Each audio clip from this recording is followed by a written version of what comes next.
Researchers حیران تو تب ہوئے جب ان کو انٹارکٹیکا کی برف کے اندر سے یہ خوفناک آواز سنائی دی۔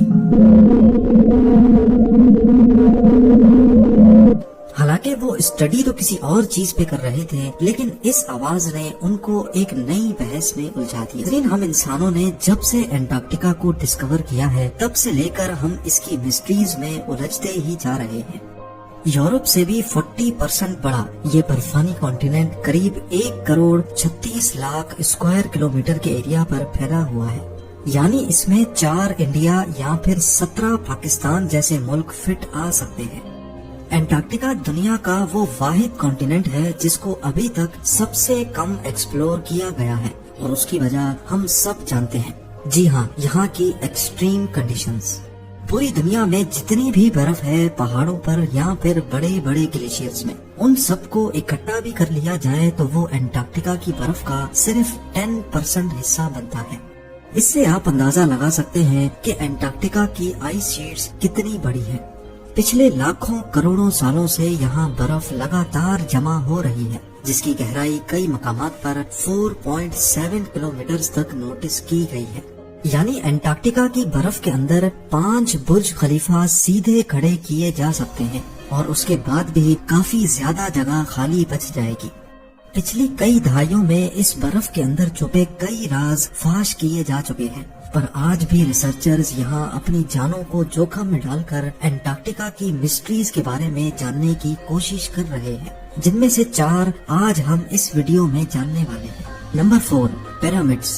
انٹارکٹیکا کے بارے میں کئی جیولوجسٹ اپنی الگ الگ رائے رکھتے ہیں۔ کوئی کہتے ہیں کہ یہاں اتنے سخت حالات ہیں کہ ادھر کوئی بھی اینشنٹ سیولائزیشن نہیں بستی تھی۔ کچھ ایلینز اور ایکسٹرا ٹیریسٹریل سیولائزیشن کا لنک انٹارکٹیکا سے جوڑتے ہیں، لیکن 2016 میں سیٹلائٹ نے انٹارکٹیکا میں ایک بہت ہی حیرت انگیز منظر کیپچر کیا۔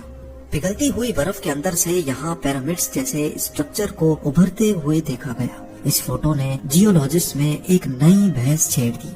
اس کی چاروں سائیڈز ایگزیکٹلی ایسی ہی دکھتی ہیں جیسے ایجپٹ کے پیرامڈز کی ہیں، اور ایک سائیڈ ایگزیکٹلی 2 کلومیٹر بڑی ہے۔ ریفرنس کے لیے آپ کو بتاتے چلے کہ گیزا کے سب سے بڑے پیرامڈ کی سائیڈز صرف 750 فیٹ یا پھر 220 میٹرز ہی ہیں۔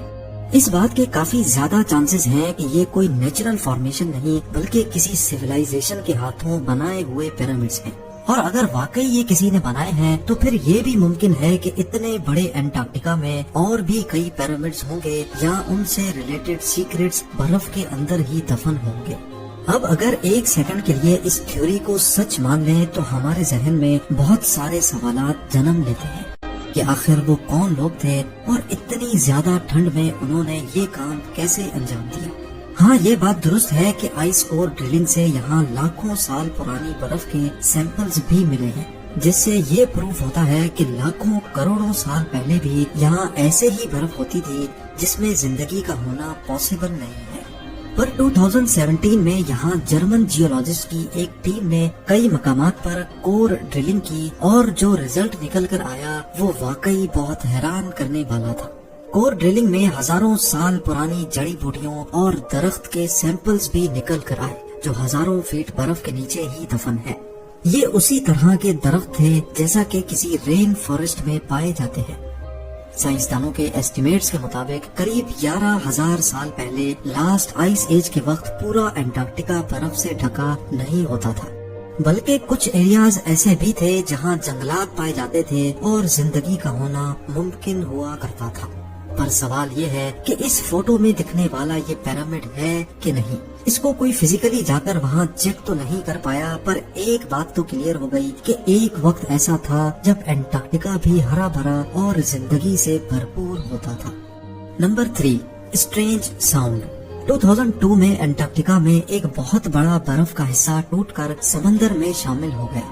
لارسن بی نامی یہ آئس شیلف 3,250 اسکوائر کلومیٹر بڑا اور قریب 220 میٹرز موٹا تھا۔ یوں سمجھ لیں کہ یہ کراچی کی سائز جتنا برف کا تودہ تھا۔ اتنا بڑا آئس شیلف سمندر کی نظر ہوتے ہی جلد ہی پگھل گیا، اور ظاہر ہے اس کی وجہ سے اوشن کے پانی میں بھی بھرپور اضافہ دیکھنے کو ملا۔ سائنسدانوں اور ریسرچرز نے پہلے یہ سمجھا کہ شاید گلوبل وارمنگ کی وجہ سے لارسن بی انٹارکٹیکا سے الگ ہوا ہے۔ اگلی بار ایسا نہ ہو اور کوئی دوسرا آئس شیلف انٹارکٹیکا سے الگ ہو کر اوشن کا لیول نہ بڑھائے، اسی لیے ریسرچرز کی ایک ٹیم نے انٹارکٹیکا کے نارتھ میں راس آئس شیلف کی برف کے اندر 34 سینسیٹیو سینسرز لگائے۔ وہ اصل میں جاننا چاہتے تھے کہ کن وجوہات کی بنا پر آئس شیلف ٹوٹتے ہیں اور ان کو کیسے روکا جا سکتا ہے۔ آپ کو یہاں بتاتے چلیں کہ جس طرح ڈیزرٹ کے ڈیونز ہوتے ہیں، اسی طرح انٹارکٹیکا میں بھی برف کے ڈیونز ہوتے ہیں جو کہ آئس شیلف کو کور کر کے ان کو اچھی طرح انسولیٹ کیے ہوتے ہیں۔ ان سینسرز کی مدد سے آئس شیلف کی فزیکل پراپرٹیز اور اس کے اسٹرکچر کے بارے میں پتہ لگایا جا رہا تھا، لیکن جو ریزلٹ نکل کر سامنے آیا اس نے پوری سائنٹیفک کمیونٹی میں ہلچل سی مچا دی۔ سائزمک ڈیٹا سے معلوم پڑا کہ راس آئس شیلف ہر وقت اپنے آپ وائبریٹ کر رہا ہے اور اس کے اندر سے یہ آواز سنائی دے رہی تھی۔ اس آواز کی فریکوینسی صرف 5 ہرٹز ہے، اسی وجہ سے یہ انسانی کان ڈائریکٹلی نہیں سن سکتے، پر سینسر سے آنے والا ڈیٹا صاف صاف اس بات کی گواہی دے رہا تھا کہ یہاں کوئی تو ایسی طاقت ہے جو اتنے بڑے آئس شیلف کو نان اسٹاپ وائبریٹ کر رہی ہے۔ پر سینسر سے آنے والا ڈیٹا صاف صاف اس بات کی گواہی دے رہا تھا کہ یہاں کوئی تو ایسی طاقت ہے جو اتنے بڑے آئس شیلف کو نان اسٹاپ وائبریٹ کر رہی ہے۔ کئی مہینوں کی ریسرچ کے بعد اس آواز میں کچھ بدلاؤ دیکھا گیا۔ اسی دوران یہ بھی نوٹس کیا گیا کہ موسم بدلتے ہی آئس شیلف کے اندر سے آنے والی آواز بھی بدل جاتی ہے۔ پھر آخر کار یہ نتیجہ نکالا گیا کہ راس آئس شیلف میں یہ آواز ہواؤں کی وجہ سے پیدا ہوتی ہے۔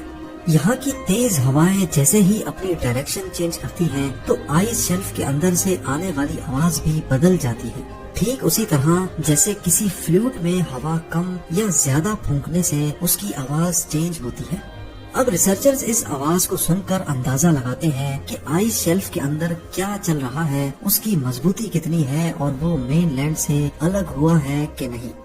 Number 2، under ice lakes. Antarctica کی موٹی برف کے نیچے کسی بھی چیز کو امیجن کرنا کافی مشکل ہے، لیکن حقیقت یہ ہے کہ سائنسدانوں نے یہاں کئی انڈر گراؤنڈ لیکس ڈسکور کی ہیں۔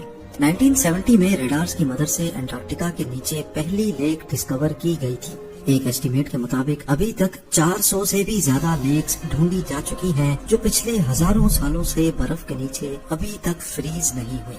ان میں سب سے بڑی لیک واسٹاک ہے جس کو رشین سائنٹسٹ نے ڈسکور کیا تھا۔ یہ نہ صرف انٹارکٹیکا کی سب سے بڑی بلکہ والیوم کے حساب سے دنیا کی تیسری بڑی لیک بھی مانی جاتی ہے۔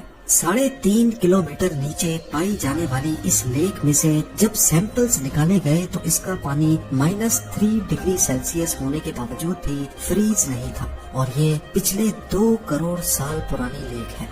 2014 میں سائنسدانوں کو لیک وائلنز میں ایسے مائکرو آرگنیزمز ملے جو پوری دنیا میں صرف یہیں پائے جاتے ہیں۔ ان ناقابل یقین جانداروں نے نہ کبھی فریش ایئر کا مزہ چکھا ہے اور نہ ہی کبھی سورج کی روشنی ان تک پہنچی ہے، لیکن پھر بھی یہ اپنی دنیا بسائے بیٹھے ہیں۔ پر ایسا ممکن کیسے ہے؟ ایکسپرٹس کا ماننا ہے کہ ان کی انرجی کا مین سورس زمین سے نکلنے والی میتھین گیس ہے۔ اور اب نمبر 1، ماؤنٹ ایربس۔ دنیا کے ٹھنڈے ترین کانٹیننٹ میں کوئی جگہ ایسی بھی ہوگی جہاں آگ لگی ہو، ایسا امیجن کرنا بھی کافی مشکل ہے۔ پر حقیقت یہ ہے کہ انٹارکٹیکا میں کئی والکینوز بھی پائے جاتے ہیں۔ صرف راس آئلینڈ پہ ہی 4 والکینوز ہیں جن میں سے ماؤنٹ ایربس جیتا جاگتا ایکٹیو والکینو ہے۔ یہ 3800 میٹر اونچا والکینو پچھلے 1 کروڑ 30 لاکھ سالوں سے مسلسل اپنے اندر لاوا ابال رہا ہے۔ انٹارکٹیکا میں ایکٹیو والکینو کی موجودگی کسی عجوبے سے کم نہیں ہے۔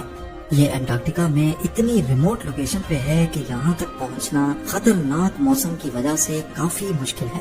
2013 میں پہلی بار چند سائنٹسٹ اس والکینو پر چڑھنے میں کامیاب ہوئے تھے اور انہوں نے والکینو کی گرمائش میں کئی مائکرو آرگنیزمز کو بھی زندہ پایا۔ ایسا مانا جاتا ہے کہ یہ عجیب مخلوق پوری دنیا میں صرف انٹارکٹیکا میں ہی پائی جاتی ہے۔